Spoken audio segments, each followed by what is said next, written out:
Hi hello welcome back to Priya అండి. ఈ రోజు అయితే మురుకుల రెసిపీ అయితే షేర్ చేస్తున్నాను. ముందుగా పెనంలో ఒక గ్లాస్ ఉద్దిపప్పు దోరలుగా వేయించుకున్నాను.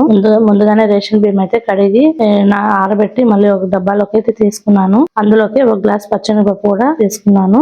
మా తిరుపతి సైడ్ అయితే వేరుశనగపప్పులు వేసుకొని చేసుకుంటాము ఈ రెసిపీని. ఇక్కడ ఒకసారి ముందు సంక్రాంతికి ఆంటీ ఇచ్చారనమాట. టేస్ట్ అయితే చాలా బాగున్నాయి. అందుకే ఈసారి ఆంటీ చెప్పినట్టు చేద్దామని ఈ ప్రాసెస్ అయితే చేస్తున్నాను. మురుకులు అయితే క్రిస్పీగా చాలా బాగా అయితే వచ్చాయి. టేస్ట్ కూడా చాలా బాగుంది. మనం తినే కొద్దికి తినాలనిపించేలాగా ఉంది. అయితే ఇందులోకి తినే శనగపప్పులు అయితే వేసుకున్నాము. మేము వీటిని శనగలు అంటాము, కానీ ఈ సైడ్ మాత్రం పుట్నాలు అంటారు. అన్ని కొద్దిగా దోరలుగా వేయించుకొని అన్ని ఒక డబ్బాకి అయితే వేసి పెట్టాను. ఇవన్నీ చల్లార్చినాక మిషన్ కి ఎత్తుకొని వెళ్ళి పిండి లాగా ఆడించుకుని రావాలి. పిండి ఆడించే ముందే మనం చెప్పాలి కొద్దిగా బరకగా పట్టమని. అట్లయితే మనకి మురుకు నవ్వులాలనిపిస్తుంది. ఆడించుకొచ్చిన పిండిలో తగినంత ఉప్పు, కొద్దిగా మిర్చి పొడి, కొద్దిగా పసుపు పొడి, వాము మనము చేత్తో కొద్దిగా నలుపుకొని వేసుకున్నామంటే చేతిలోకి వేసుకుని నలపగానే ఆ స్మెల్ అయితే చాలా బాగుంటుంది. అలా నలుపుకొని అయితే వేసుకోవాలి. వాముని వేసి రెండు బాగా కలిసేలా బాగా మిక్స్ చేసుకోవాలి. పిండిలోకి ఇవన్నీ బాగా మిక్స్ అయ్యేలాగా మిక్స్ చేసుకోవాలన్నమాట. బాగా మిక్స్ చేసిన తర్వాత ఈ స్టేజ్ లో నెయ్యి గానీ బటర్ గానీ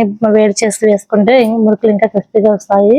నేనైతే వాటర్ మాత్రం వేడి చేసి వేసి కలుపుకున్నాను. బటర్ నెయ్యి ఏం వేయలేదు, కానీ కూడా చాలా క్రిస్పీగా బాగా వచ్చాయి మురుకు. సైడ్ అయితే బియ్యం బాగా కడిగి ఒక 5-6 అవర్స్ నానబెట్టి ఆ తర్వాత ఒక నీడ ప్లేస్ లో నీట్ గా ఆరబెట్టి ఆ తర్వాత అయితే పొడి చేపించి వేరుశనగ గుళ్ళు వేసి పొడి చేపిస్తారు చేస్తాము. ముందుగానే స్టవ్ మీద ఒక దాంట్లో వేడి నీళ్ళు అయితే పెట్టానన్నమాట. ఇంకా వేడి నీళ్లు బాగా మరిగించాలి. ఈ విధంగా పిండి మధ్యలోకి జింకలా చేసుకుని ఈ విధంగా వేడి నీళ్లు పోసుకుంటూ గరిటె సహాయంతో మనం కలుపుకోవాలి. చేయి పెట్టామంటే ఈ టైంలో చేయి కాలిపోతుంది.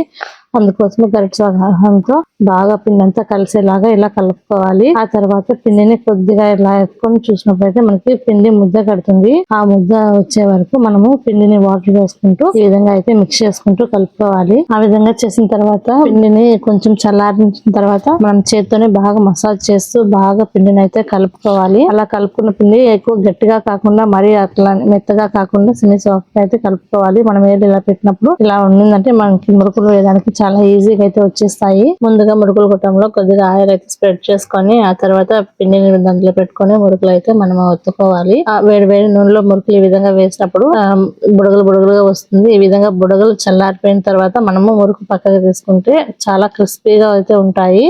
ఇంకా ఇలా బుడగలు వస్తున్నాయి అంటే అది ఇంకా కాలాలి అని అర్థము. పెనంలో వేసిన మురుకులు కాలేలేపు ఒక ప్లేట్ లో బటర్ పేపర్ వేసుకుని అందులోకి మురుకులు అన్ని పిండి పెట్టుకున్నాను. ఇవి కాలిపోగానే ఇవి పక్కకి తీసుకుని బటర్ పేపర్ లో వేసిన మురుకులను మళ్ళీ ఆయిల్ లో వేసి అయితే ఫ్రై చేసుకుంటూ ఉన్నాను. నాకు పిల్లలకి సన్నగా నున్నగా ఉన్న మురుకులు అంటే ఇష్టము. అందుకోసం మేము ఇవైతే చేసుకుంటున్నాము. మా మామకి మాత్రం గుల్లగా ఉన్న మురుకులు అంటే ఇష్టము. ఎందుకంటే నమలే కొందుకి అవి పళ్ళు కట్టకుండా ఉంటాయంట. అందుకోసమని మా మామ కోసం అయితే ఈ మురుకులు అయితే చేసాము. టోటల్ గా మురుకులు అయితే కంప్లీట్ చేశాను. ఇన్ని మురుకులు అయితే చేశాను ఈ సంక్రాంతికి. నేను తీసిన వీడియో మీకు నచ్చినట్లయితే లైక్ చేయండి, కామెంట్ చేయండి, సబ్స్క్రైబ్ చేసుకోండి. Thank you to all. Okay, bye bye.